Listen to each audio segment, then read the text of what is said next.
Hi സുഹൃത്തുക്കളെ, എനിക്കൊരു ഓമയ്ക്കാപ്പഴം കിട്ടിയേ. ഭയങ്കര ഇഷ്ടമാണ് എനിക്ക് ഓമയ്ക്കാപ്പഴം കഴിക്കാൻ. പക്ഷെ ഇനി നല്ല മധുരം വേണം, ഇല്ലെങ്കിൽ എനിക്ക് ഒട്ടും ഇഷ്ടമില്ല. എനിക്ക് ഒരെണ്ണം കിട്ടിയിരിക്കുന്നതിന് നല്ല മധുരമില്ല, വലിയ ടേസ്റ്റ് പറയാനില്ല. അപ്പോഴാണ് വിചാരിച്ചത്, കുറച്ചുനാളും കൊണ്ട് ആഗ്രഹിക്കുകയാണ് ഓമയ്ക്കാപ്പഴം വെച്ച് ഒരു അലുവ ഉണ്ടാക്കണമെന്ന്. അപ്പൊ ഇന്ന് ഞാൻ വിചാരിച്ച് അങ്ങനെ അങ്ങ് ചെയ്തേക്കാം. പക്ഷെ ഇത് മാത്രം വെച്ചല്ല ഞാൻ ഉണ്ടാക്കുന്നത്.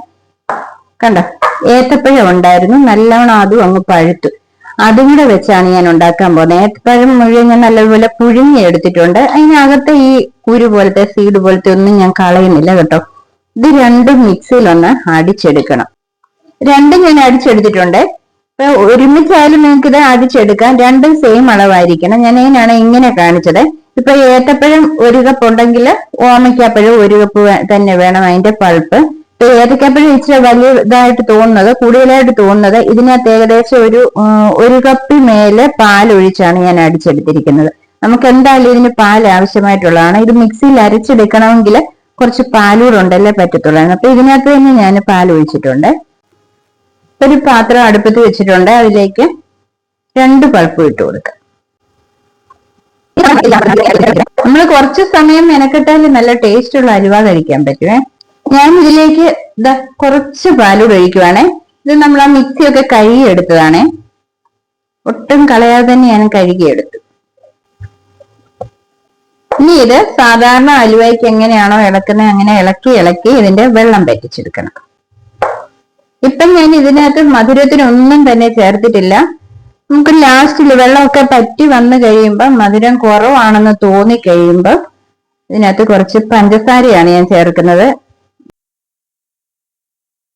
അലുവ ഉണ്ടാക്കിയാലും ജാം ഉണ്ടാക്കിയാലും സാധാരണ ഇങ്ങനെ വെള്ളം പറ്റുന്നിടം വരെ ഇങ്ങനെ പൊട്ടിത്തെറിക്കുന്ന പോലെ വരുമേ, തിളച്ച്. അപ്പൊ കയ്യെ വീണ ശരിക്കും പൊള്ളും. ഞാൻ അതിനിതാ ഇതേപോലെ ചെയ്തിട്ടുണ്ട്. ഒരു ടവൽ എടുത്ത്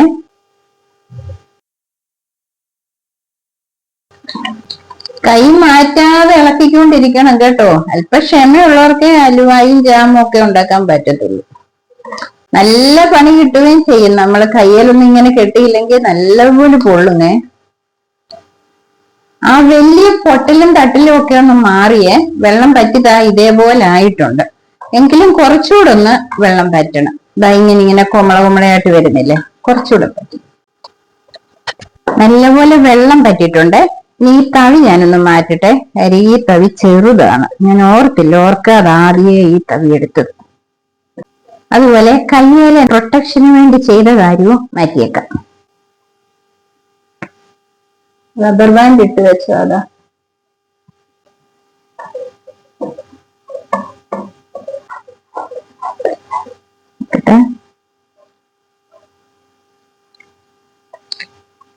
ഇപ്പം നല്ല മധുരം ഉണ്ട് കേട്ടോ.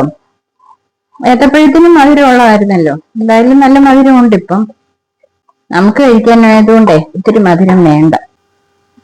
ഇതിപ്പോ സൈഡിലൊക്കെ പിടിക്കാൻ തുടങ്ങിയിട്ടുണ്ട്. അതുകൊണ്ട് കുറച്ച് നെയ്യ് ഞാൻ ഒഴിച്ചു കൊടുക്കുകയാണേ.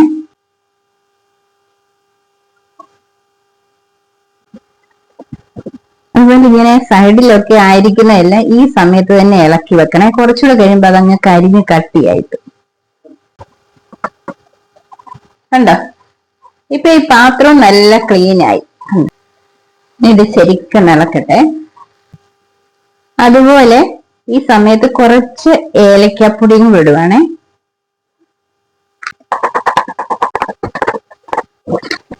കുറച്ച് മധുരം ഉണ്ട്, എന്നാലും ശക്കലം കൂടെ എന്നിട്ട് കൊടുക്കുകയാണേ. അലുവ ആവുമ്പോ കുറച്ച് മധുരം വേണമല്ലോ. എന്റെ സ്റ്റൗവേൽ മുഴുവനും തെറിച്ചിട്ടുണ്ട് കേട്ടോ. ഇനി അടുത്ത പണി അത് തുടച്ച് വൃത്തിയാക്കാന്നുള്ളത്. അതൊക്കെ സാരമില്ല. ഇതിപ്പം വെള്ളമൊക്കെ നല്ലതുപോലെ പറ്റിയിട്ടുണ്ട്. എന്തായാലും കുറച്ച് നെയ്യ് കൂടെ ഒഴിക്കാം. ഒരു അലുവ എന്ന് പറയുമ്പോൾ ശരിക്കും നെയ്യ് വേണ്ടത് അലുവയ്ക്ക്. നമ്മൾ ചക്കയലുവ ഒക്കെ ആണെങ്കിൽ ഇങ്ങനെ ഈ പരുവമാവുന്ന സമയത്ത് നെയ്യ് ഒഴിച്ചു കൊടുത്താണ് അത് ശരിയായിട്ടുള്ള അലുവ ആക്കിയെടുക്കുന്നത് അല്ലേ. ഇതിപ്പം ലാസ്റ്റ് ആകുമ്പോ കുറച്ച് നെയ്യ് തെളിഞ്ഞു വരും. പക്ഷെങ്കിൽ ഞാൻ ആ നെയ്യും കളയത്തില്ല കേട്ടോ. ഞാൻ അതെടുത്ത് ചപ്പാത്തിയെ തേച്ച് ചപ്പാത്തി കഴിക്കും.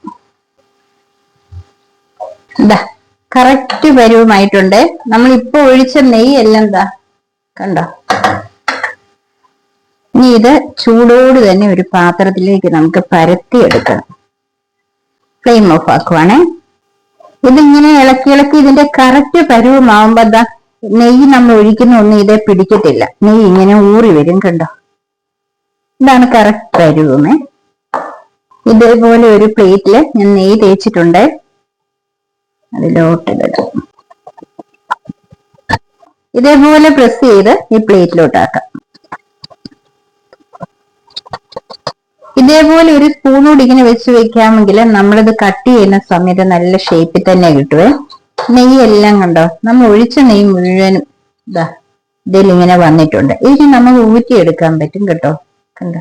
ഇത് തണുത്ത് കഴിയുമ്പോൾ നിങ്ങൾക്ക് ഇഷ്ടമുള്ള ഷേപ്പിൽ കട്ട് ചെയ്ത് നിങ്ങൾക്ക് കഴിക്കാവുന്നതാണ്. നല്ല ടേസ്റ്റ് ആണ് കേട്ടോ. നമുക്ക് വീട്ടിൽ തന്നെ ഇതുപോലെ ഫ്രൂട്ട്സ് ഒക്കെ ഉണ്ടെന്ന് വരില്ല, നമുക്ക് ഹലുവ ഉണ്ടാക്കാവുന്നതാണ്. അല്പം ബുദ്ധിമുട്ടണമെന്നുള്ളതേ ഉള്ളൂ, എങ്കിലും അല്പം ബുദ്ധിമുട്ടിയാലല്ലേ കാര്യം നടക്കത്തുള്ളൂ എന്തായാലും. അപ്പൊ നിങ്ങളും ഇതേപോലെ ഉണ്ടാക്കി നോക്കുക. നിങ്ങൾക്ക് ഇഷ്ടമാണെന്ന് വരില്ല, മറ്റുള്ളവർക്കൊന്ന് ഷെയർ ചെയ്ത് കൊടുക്കുക.